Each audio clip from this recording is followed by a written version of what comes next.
نننی جی ټي سړک هغه چې په سوري سړک، پاچاهي سړک او یا په جرنیلي سړک هم مشهوره دی، له بنګاله په هند او پاکستان راتېر سوی او تر کابله غځېدلی دی.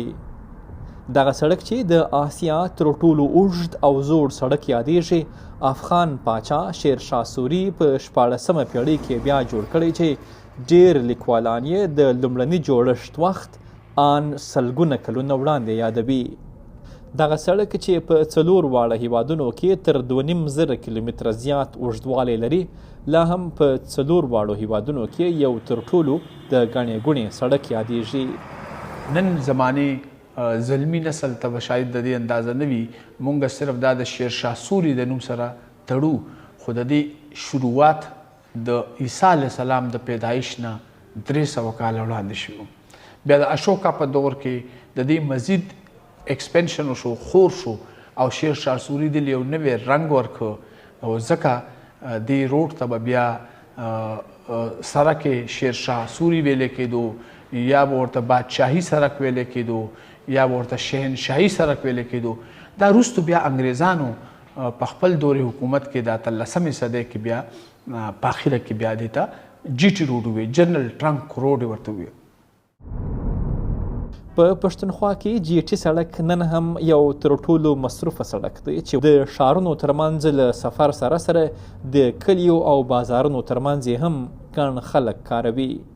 اوس هم د دې اهمیت نورم زیات شوی دی او وجه دا ده که تاسو خیال وکړئ چې د افغانستان او وسط ایشیایي ریاستونو چې کوم لینک دی د دې خطې سره یا د دې خطې د اهمیت سره، په دې ډېره څېړنکاري نور هم پکار ده. نو دا ډېر یعنی کی رول دی.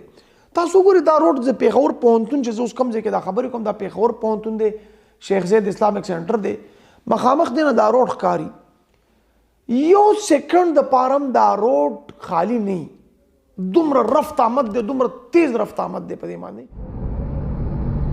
له دغه سړک سره څیرمه په پاکستان کې موټروي سړک جوړ شوی چې له پېښوره تر لاهوره غځېدلی دی.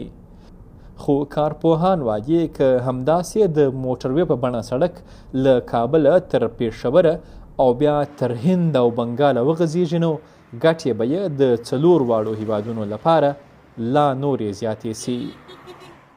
جي ټي روډ د بنګال نه والي تر د کابله پورې چې په کمو سیمو تیر دی، هغې د روډ چاپېره آبادي ډېره زیاته شوې ده او د هغې د متبادل په طور باندې پاکستان کې شروعات شو د موټروی په شکل کې. که دا موټروی لاړه شي سنټرل ایشیا ته، براستای افغانستان او براستای لاهور دا هندوستان ته خوره شي او بیا بنګال ته ورسي، نو دا یو ډېر غټ اقتصاد قوت په طور باندې وړاندې کېدی شي.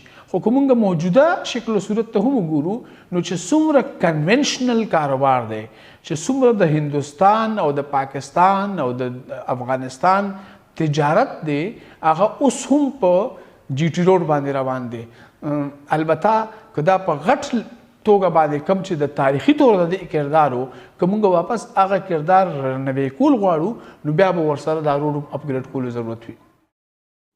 لیکواله او خبریاله صفیه حلیم د شیرشاهي سړک تر عنوان لاندې د دې سړک په هکله په یوه مقاله کې لیکي چې دغه سړک لومړی د غوایي ګاډو لپاره یوازې 3 متره پلن جوړ شوی و چې وروسته یې 10 متره کړ. خو د دې په خبره افغان پاچا شیرشاه سوري بیا دغه سړک 20 متره پلن کړ او همځکه یې ځینې د شهرای اعظم په نامه هم یادوي.